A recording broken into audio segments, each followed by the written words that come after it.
Telespectadores, novamente questão de opinião para vocês. Hoje nós havíamos falado do seu Frangini, do seu João Alves, o nosso convidado está aqui. O convidado está aqui. Ele vai até argumentar daqui a pouco algumas coisas que foram faladas lá no bairro do Mariano. Nós falamos que íamos lá na Juliette São Lourenço, só que devido a problemas técnicos com aí o nosso cenário, que seria lá, já estamos com o proprietário, não lembro, mas o proprietário está arrumando uma parte do cenário para a gente lá, e logo iremos fazer a nossa gravação de questão de opinião lá, né, na Lanchonete São Lourenço. E hoje, exclusivamente, nesse cenário maravilhoso, chegando, final de ano, né? Final de ano, estamos no cenário aqui na Lanchonete Restaurante em Pizzaria do Rosário, mais precisamente no estádio do Clube Atlético Bragantino. Verdade, hein? Aqui tem de tudo. Aqui, além de cenário, tem um estádio. João Alves, seus cumprimentos aos nossos telespectadores e internautas. Mais uma vez estamos aqui, esse é o terceiro programa. Foi ótimo hoje que nós gravamos aí, compartilharam com todos esses nossas enquetes, né, que foi passado, e eu quero que vocês também participem conosco aí e mandem as suas opiniões, que o nosso programa já diz a questão de opinião. Eu falei em questão de opinião, já várias pessoas, existem algumas perguntas já para todo mundo aqui, né? E que vai chegar no próximo programa para a gente ler quem é que está enviando a pergunta. Eu, o Renato Frangini, o João Alves, nosso convidado, o Kelvin também, que está aqui, vai responder para vocês. Renato, aos nossos telespectadores, fica à vontade. Mais uma vez estamos aqui, esperamos que você participe conosco com essa intenção, para ouvir a sua opinião também. Nós damos a nossa, e a gente quer ouvir a sua, esse maravilhoso local que é o Estádio Bragantino, cenário de bacana, inúmeras conquistas, esse time que leva o nome de Bragança para o Brasil inteiro, para o mundo inteiro, né? Um time vencedor, um time que dá orgulho para o nosso cidade. E aqui é um lugar maravilhoso, né? Já participou muitas vezes, né, João? Grandes conquistas, que tem muito bom no Bragantino. E que estamos recuperando, e vamos chegar a tempos melhores, né? Mas é um prazer estar com vocês, o Kelvin, um prazer recebê-lo também. E vamos nessa. Estamos aí preparados para dar uma. O senhor já está falando em apertão? O senhor já está falando em apertão?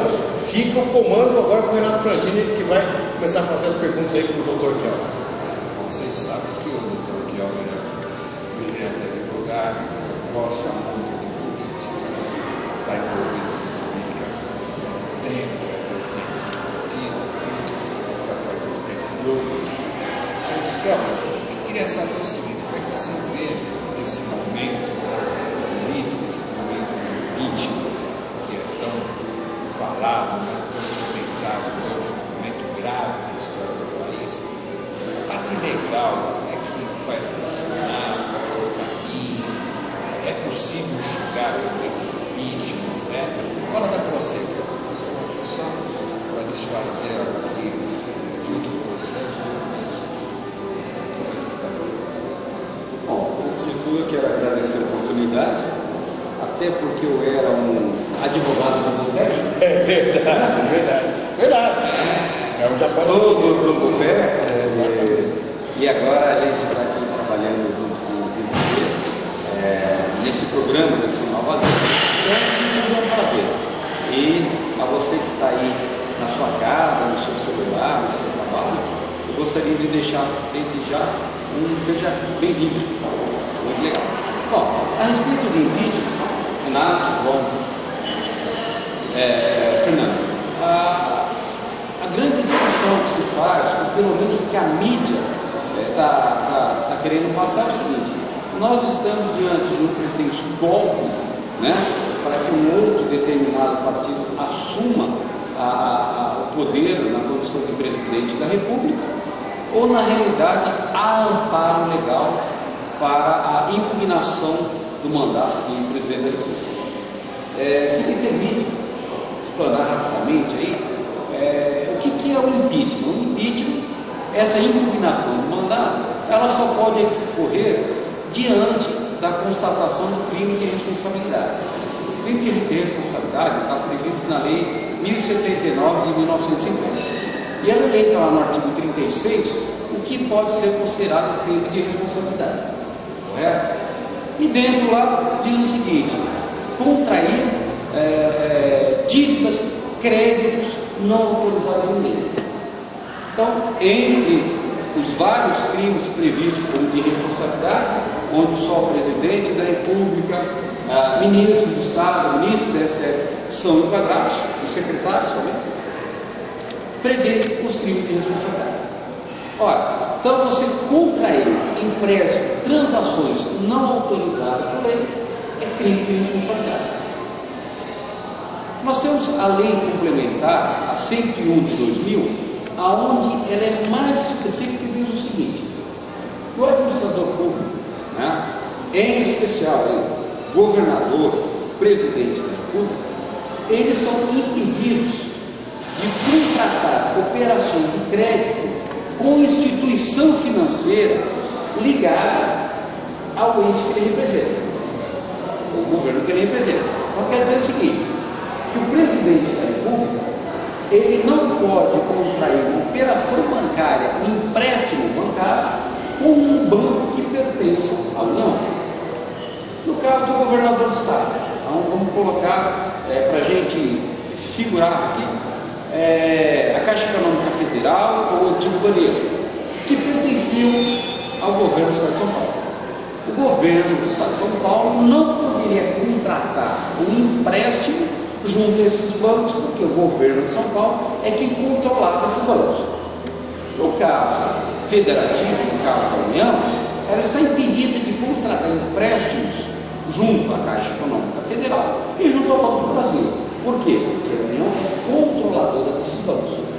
Então, há um artigo de lei, da lei complementar, que veda esse tipo de contratação. Então, em termos legais, Constituição Federal, artigo 85, que diz que o administrador, o presidente da República, não pode fazer operações ilegais, que é uma lei específica, o crime de responsabilidade, pois a lei de responsabilidade, a 1079, também diz que não, e por fim a lei complementar. Então você tem 3 dispositivos ali que estão vigiando o presidente da República. É o seguinte: você não pode pegar dinheiro emprestado do banco. Nessa circunstância, o banco precisa ser de controlador. Diante disso, nós temos lá na lei de responsabilidade a possibilidade de qualquer um do povo possa denunciar o administrador que viola a lei. No caso, o presidente da República. A partir desse fato, o professor Hélio Bicudo, que foi ministro João Goulart, não é da minha época, mas contemporâneo aqui do Renato? Renato? Isso. Eu me orgulho de ter vivido esses tempos, eu tenho história para contar com isso. Exatamente. Nós vamos chegar ao Antigo Egito, mas deixa para lá. Calma, aí. Agora está indo para Ramsés, já Ramsés, está chegando no Ramsés. Mas eu acho que é importante essa colocação sua aí, porque a forma como o partido que o vice-presidente está conduzindo é que esse impeachment teria saído tudo de vontade da cabeça do presidente da Câmara. Exatamente. Na realidade, ele foi o condutor, o facilitador, até pode ser, né, de ter entrado, mas existe a prerrogativa de ter entrado pelo Hélio Bicudo, que inclusive foi do PT. Sim. Verdade? E de um outro jurista. Sim.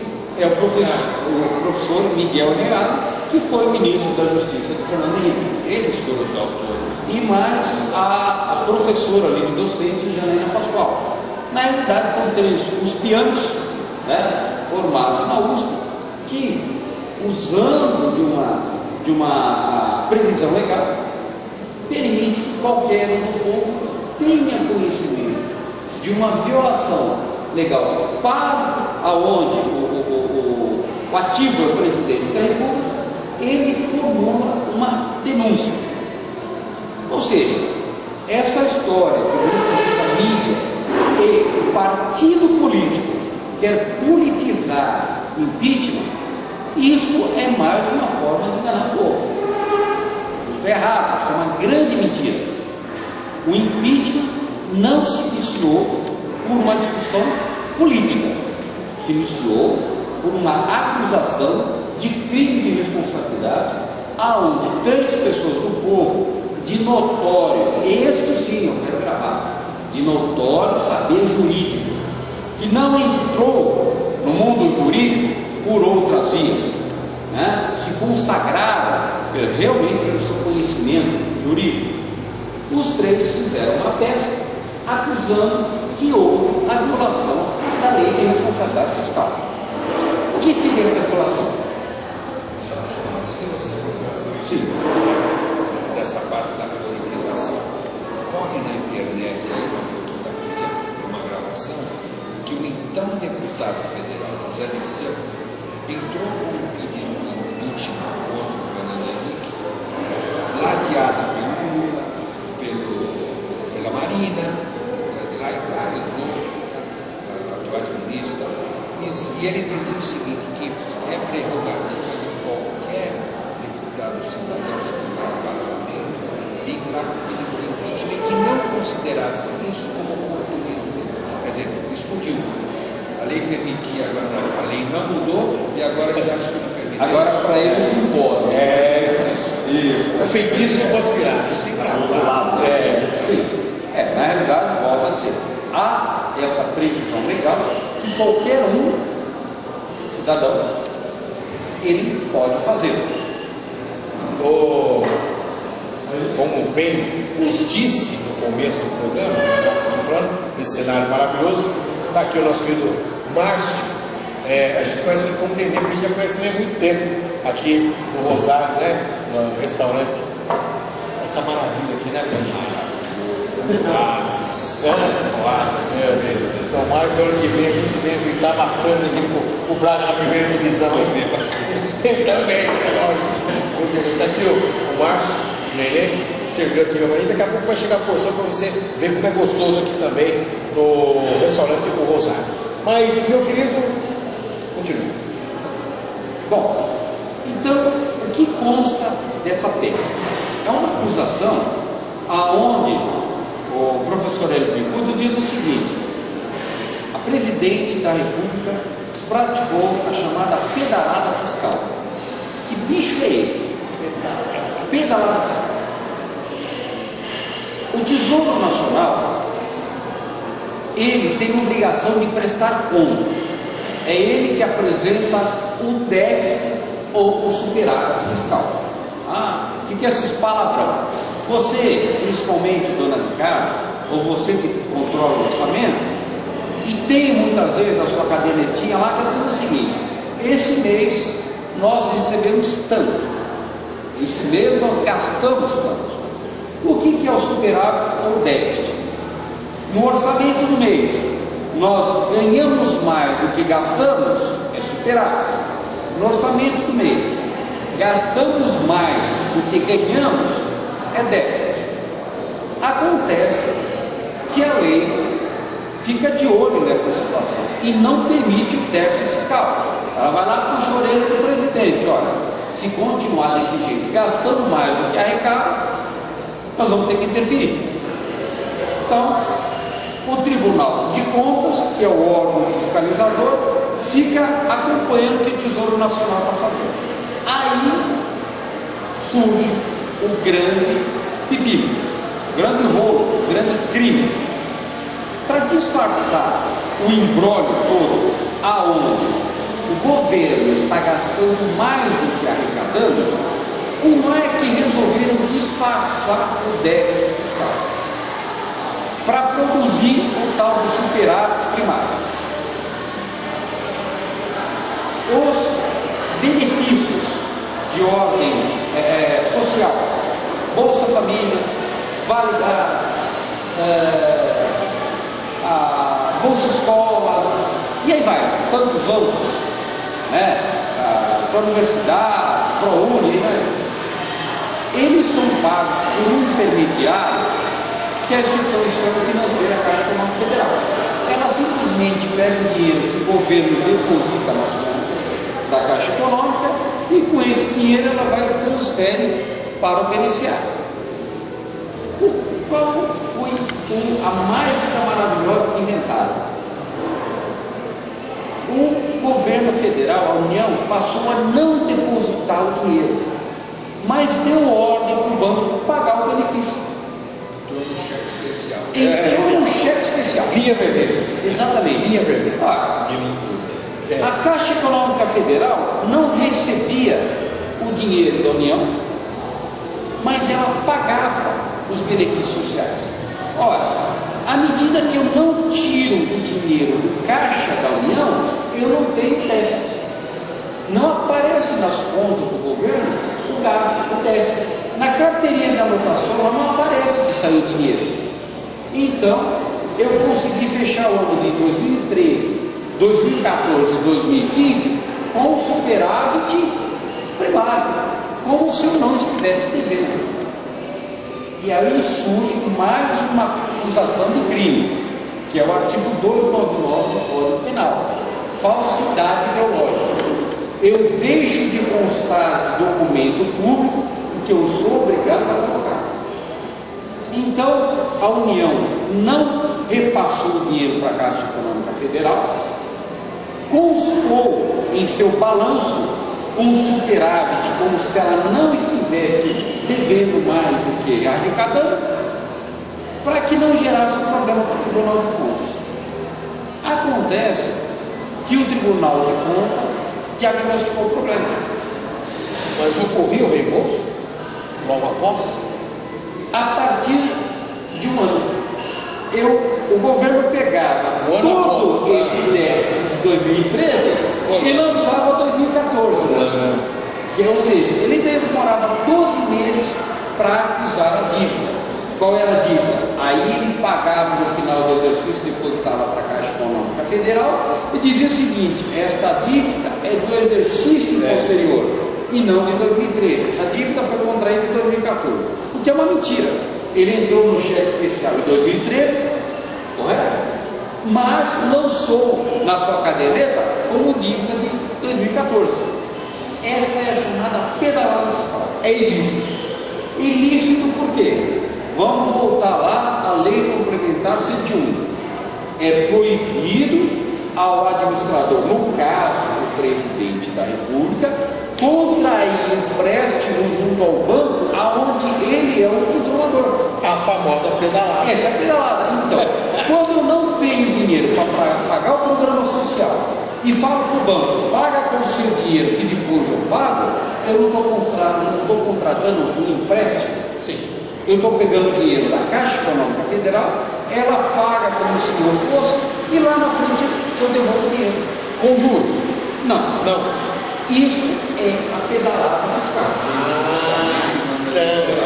É exatamente aí é onde aparece mais um grande problema.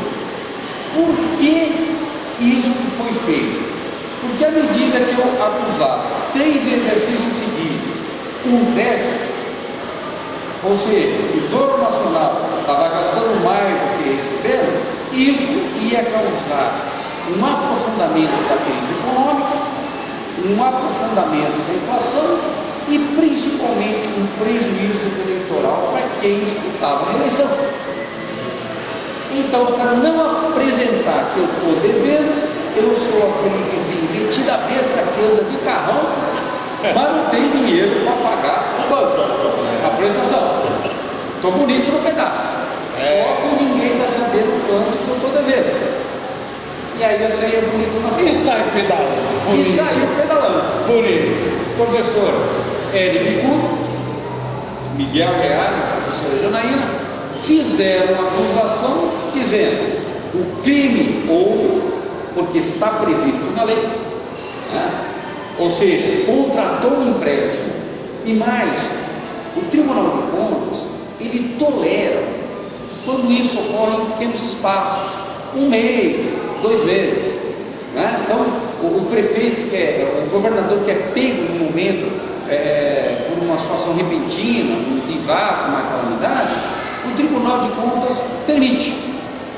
Mas 12 meses em 3 exercícios seguidos, Lamentável. aí já é demais, Aí né? já é. Aí surge mais outro problema, que é o artigo 71 do Código Penal, que é o crime continuado.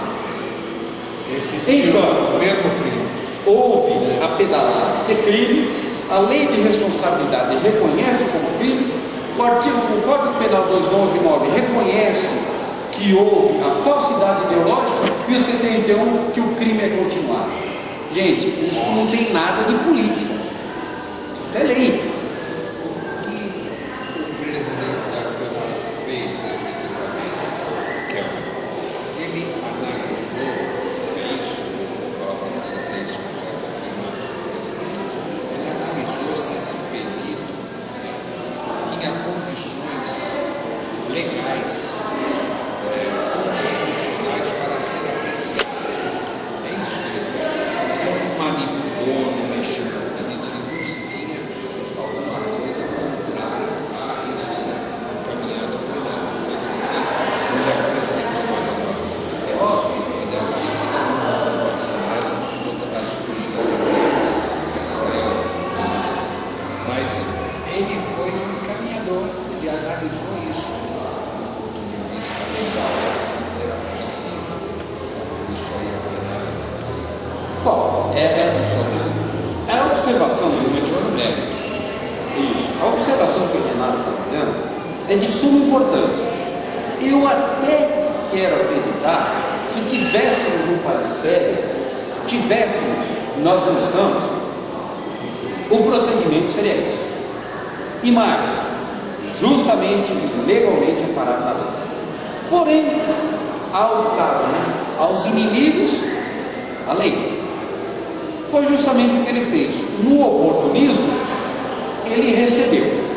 Porém, voltamos aqui, é necessário a gente falar um pouco de técnica jurídica, embora tenha todo esse embrólio, mas infelizmente essa é a lei brasileira, e a gente não pode ignorar isso. Na acepção da palavra, o Cunha, ele nem recebeu a denúncia. Ele não tem essa importância toda que o Partido dos Trabalhadores quer dar ao Cunha. Por quê? Porque a lei de responsabilidade, ela também prevê o rito, que é um rito dos mais complicados, dos mais exigentes, dos mais freios e contrapesos, que é uma terminologia jurídica, aonde um poder e o outro, um fica segurando o outro. A lei de responsabilidade, ela prevê esse rito muito complicado. Eu vou tentar sintetizar. Vamos ver se eu consigo ser rápido.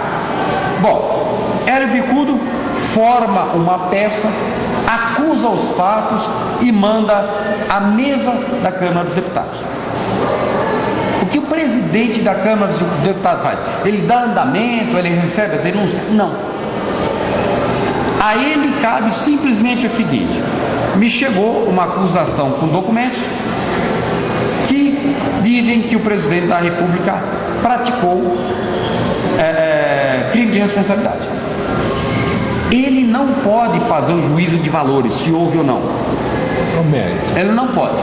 O que ele faz é o seguinte: vou colocar em apreciação. Que é o acolhimento que falaram. Não, Não é isso? é mais complicado. Eu vou colocar em apreciação se este documento deve se tornar um processo. Não é nem se a acusação é válida. Se ele vai se tornar um processo. Sim. Mas é ele quem faz isso? Não.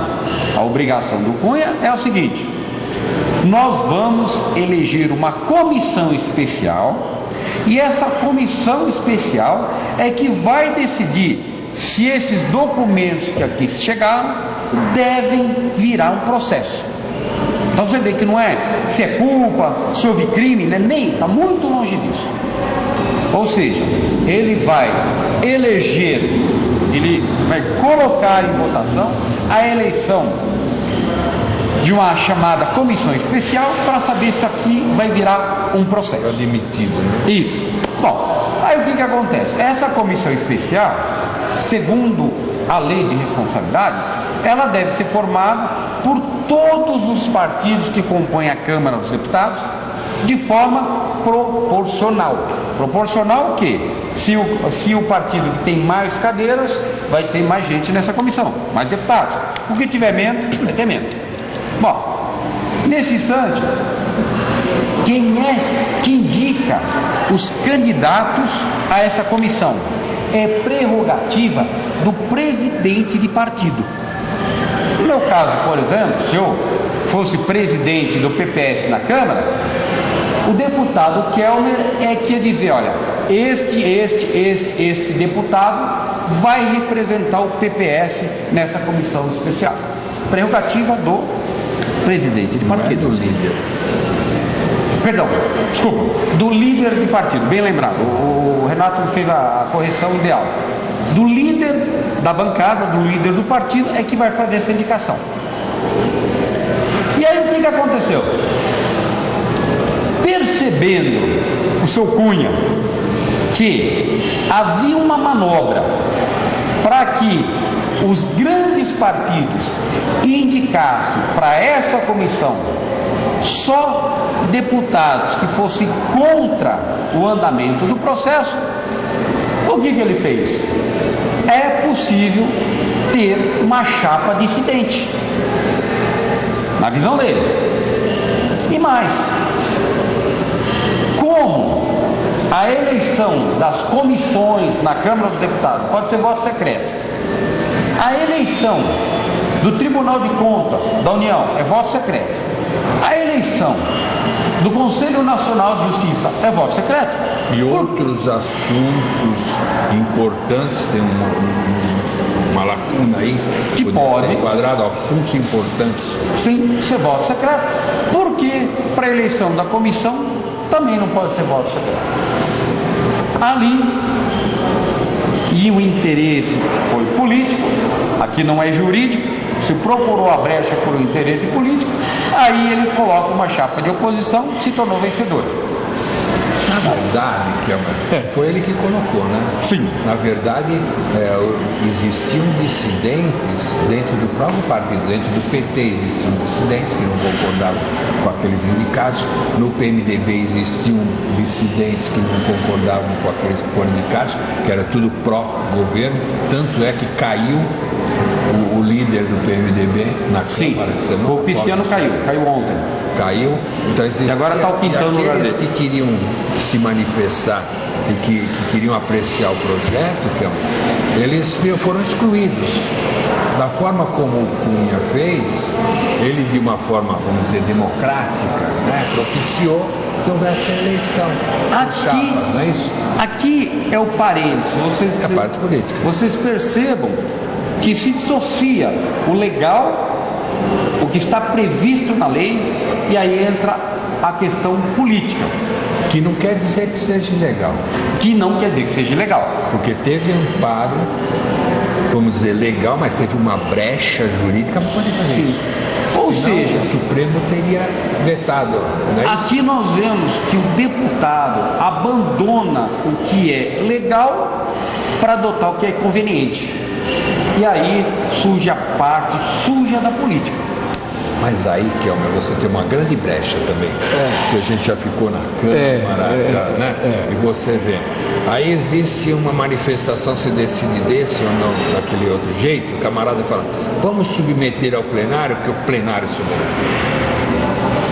O plenário pode adotar essa forma ou não de votação, pode alterar naquele momento. Bom, nessa fase do processo, feita a comissão tem um presidente e um relator, ela vai fazer um parecer, e esse parecer não é ele que acolhe a denúncia, ele acolhe o primeiro parecer, ele acolhe se vai instaurar o processo. Por votação. Por votação de maioria absoluta. Não está no mérito ainda. Não está no mérito.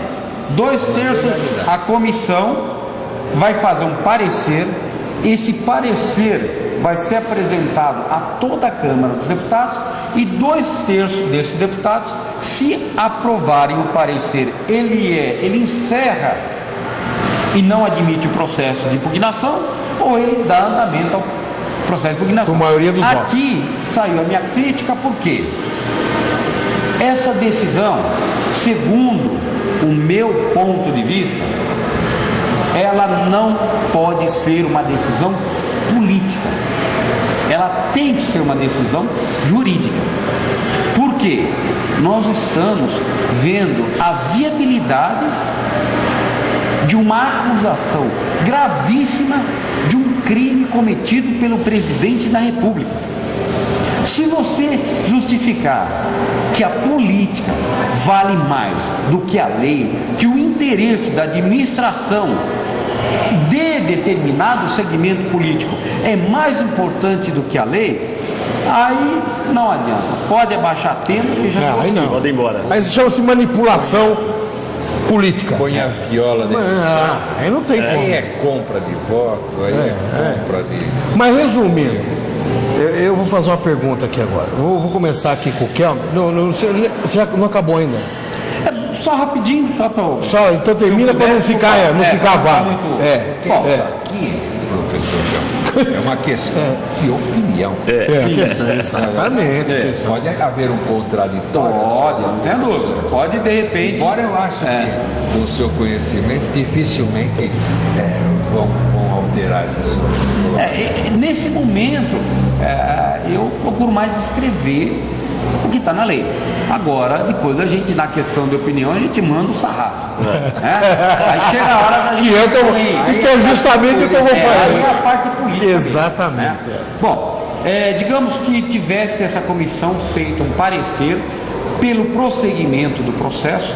Nesse momento se oportuniza a defesa ao presidente da República, ele faz a sua defesa, esta mesma comissão novamente, agora ela vai analisar a defesa, vai ouvir as testemunhas, vai ouvir o Tribunal de Contas lá na figura do procurador Marcelo, se não me engano é esse o nome dele, procurador Marcelo, que fez a indicação das pedaladas, e aí surge um segundo parecer. Este segundo parecer é que é o mais importante, aonde ele acolhe a acusação e vira a denúncia contra o presidente. Então, senhores, a denúncia, o órgão responsável por apontar o dedo e dizer ao presidente da República: você cometeu um crime, é desta comissão especial numa segunda fase. Numa segunda fase, ela faz a acusação: presidente da República, o senhor cometeu um crime. E no momento que ele faz essa segunda acusação, o presidente da República é afastado do cargo e passa a receber só meio salário. Não meio salário mínimo, né? Porque seria o ideal, mas não é o caso. Meio salário do... E quem assume? Vencimentos. O vice-presidente assume. Então, a partir desse momento, é onde você tem a acusação. Mas, Kelmer, só um parênteses. A hora que essa comissão avaliar, escutar a acusação e a defesa, isso daí vai para plenário, né? Não é a comissão que vai decidir pelo afastamento. No plenário é que... Julga. Isso, exatamente como nós falamos. Ela entende que é viável o processo. O crime, isso, mas tem que ser sacramentado pelo plenário. E é sacramentado pelo plenário. Da mesma forma, os 2/3. Sim. Já os 342 votos, Aí... que o plenário é sempre soberano. Aí um abraço, tchau, vou para casa.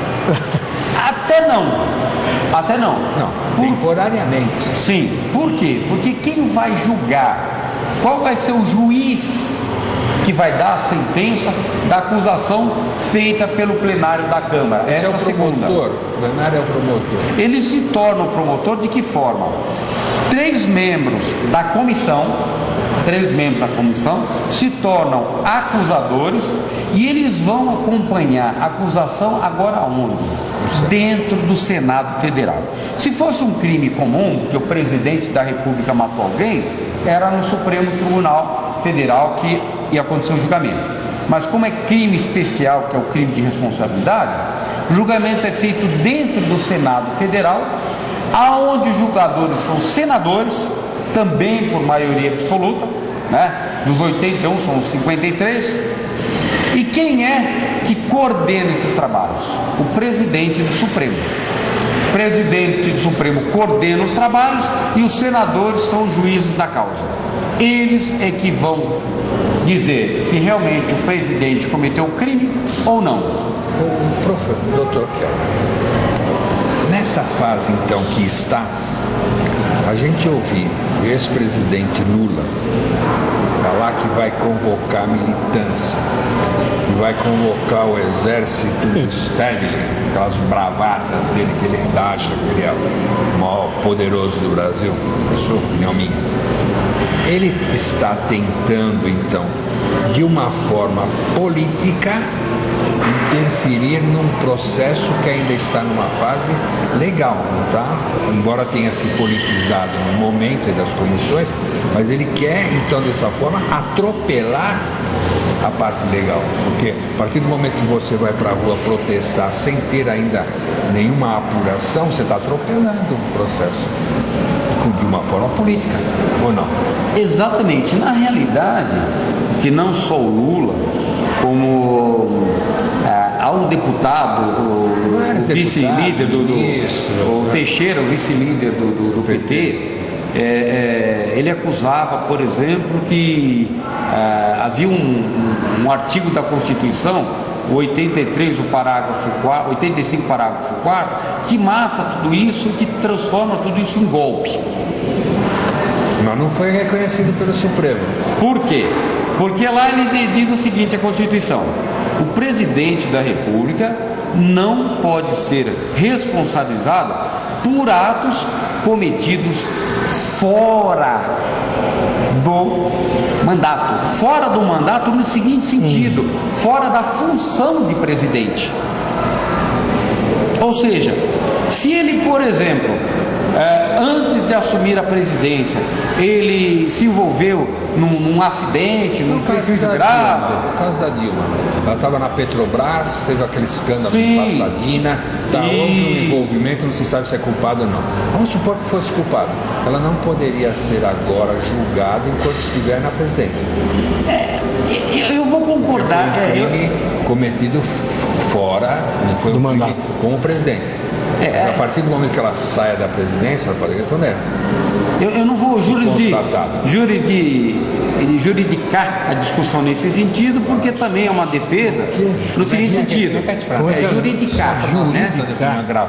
Por quê? Porque lá também a acusação do crime continuado, a de Passadena, que chegou à eleição. Entendeu? E aí há uma frase, modéstia à parte, que no estudo, querendo entender tudo o que aconteceu, que eu formulei de cabeça, que é o seguinte: a eleição não é uma mágica que faz desaparecer todos os delitos do eleito. Tá eleito, acabou. Não. Em nenhum dispositivo no Brasil existe isso. Nenhum. Não é que acabou, mas temporariamente ele não vai responder, não é isso? Volto a dizer, a eleição não produz. Não, a eleição não, mas ele estando no mandato, ele não pode responder eventualmente por um crime. Por um crime, por enquanto. Fora da função. Exatamente. Então esse argumento do Teixeira cai por terra.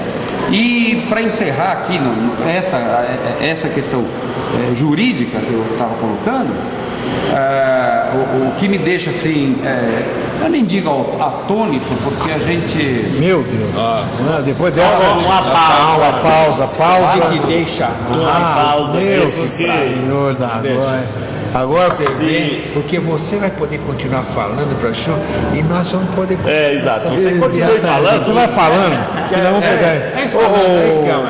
Essa porção do porquinho. Esse é o porquinho pequeno. Esse é o porquinho do Rosário pequeno.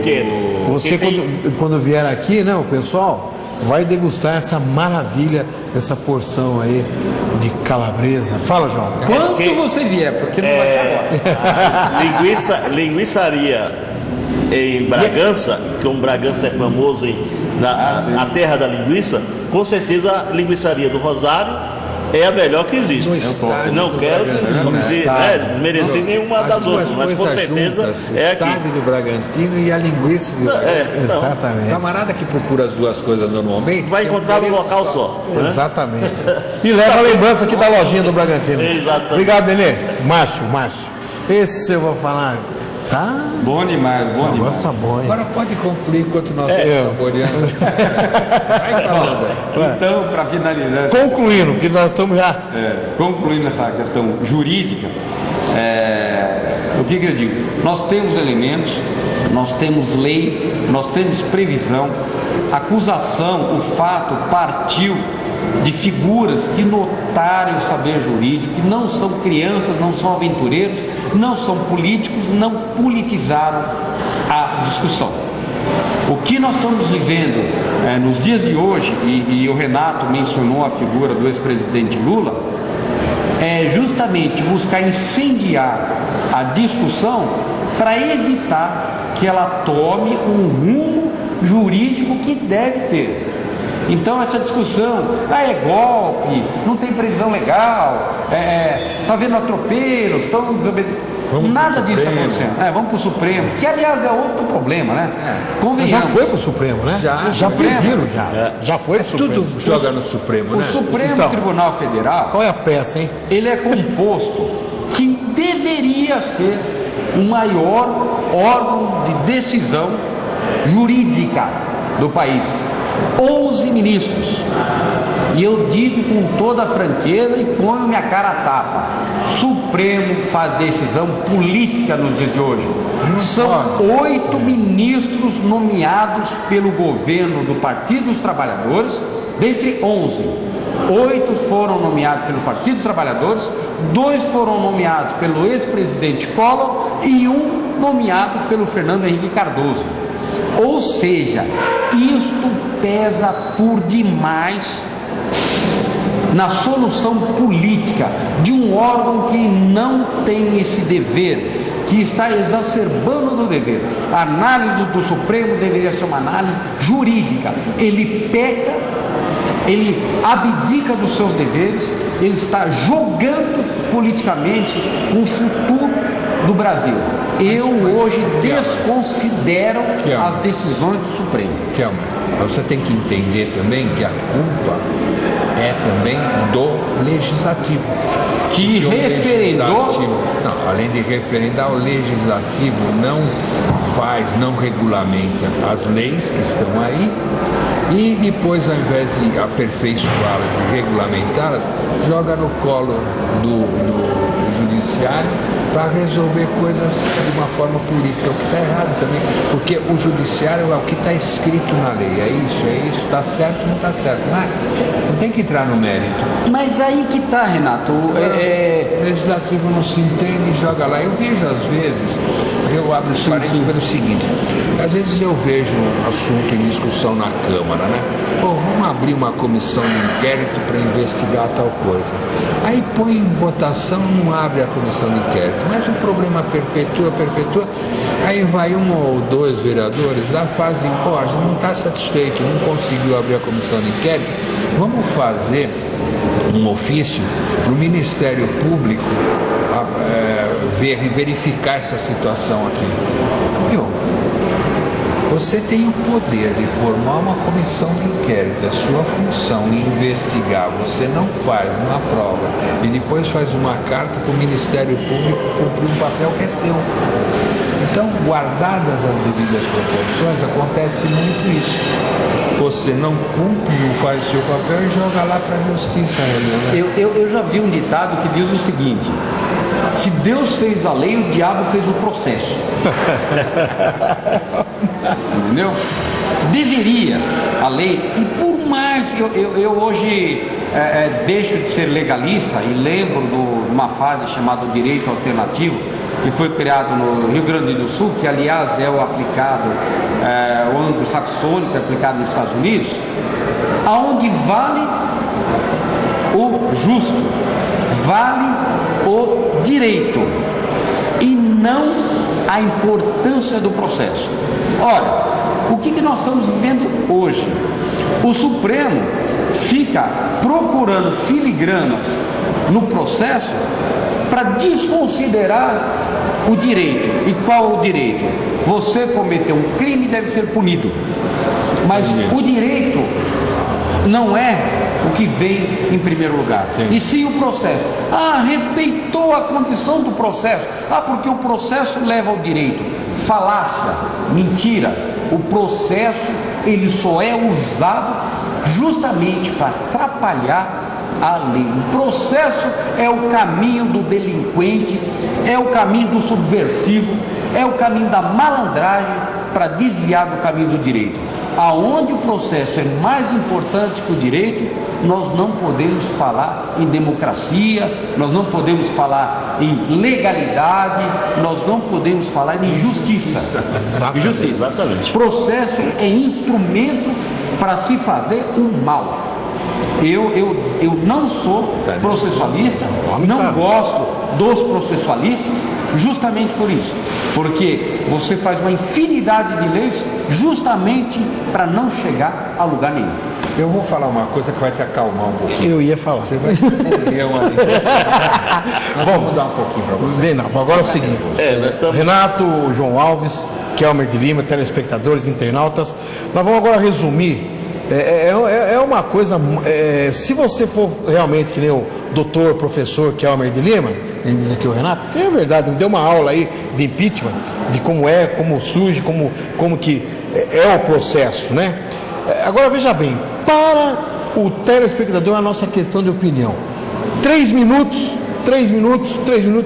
já emenda também o Feliz Ano Novo, que nós estamos terminando o ano aqui, esse programa, que nós temos pouco tempo aqui para terminar. É um processo, é um diálogo, é uma análise muito grande para falar do impeachment. Agora, cada um vai colocar aqui a sua questão de opinião, se é bom, se acha que vai acontecer, o senhor como advogado, como professor, o Renato como vereador que já foi, apresentador agora, e muito doutor, e muitas coisas que já foi, o João e eu vamos também opinar nos nossos 3 minutos. Começa com o Kelmer de Lima. Bom, em relação ao impeachment, a minha opinião é uma questão muito pessoal mesmo. Eu não acredito em nada disso se não houver a intervenção do cidadão.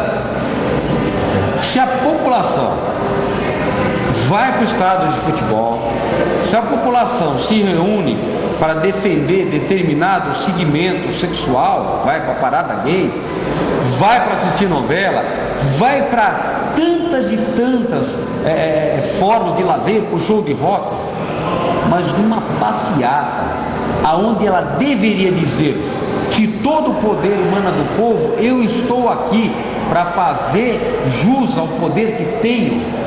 Enquanto o brasileiro não tiver consciência disso, não tem impeachment, não tem processo, não tem Supremo.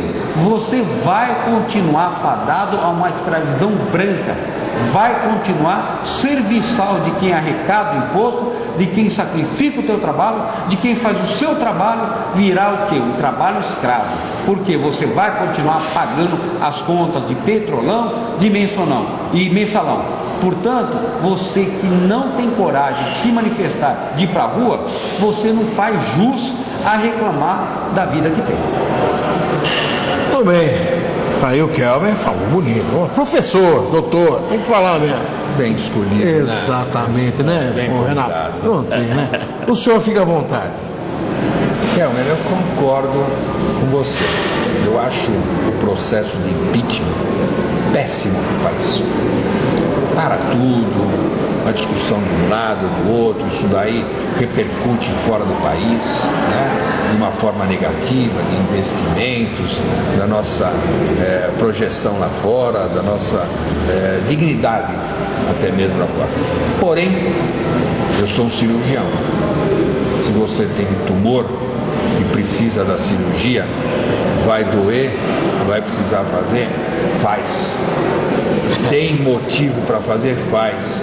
Mas vai ter que tomar injeção, vai ter o remédio de gosto ruim, toma. Entendeu? Se chegou até aqui agora, tem que tomar as atitudes que forem necessárias, porque se tiver embasamento, punam-se os culpados. Tá? Agora, o que você falou é de infinita importância. A participação popular, ela é fundamental.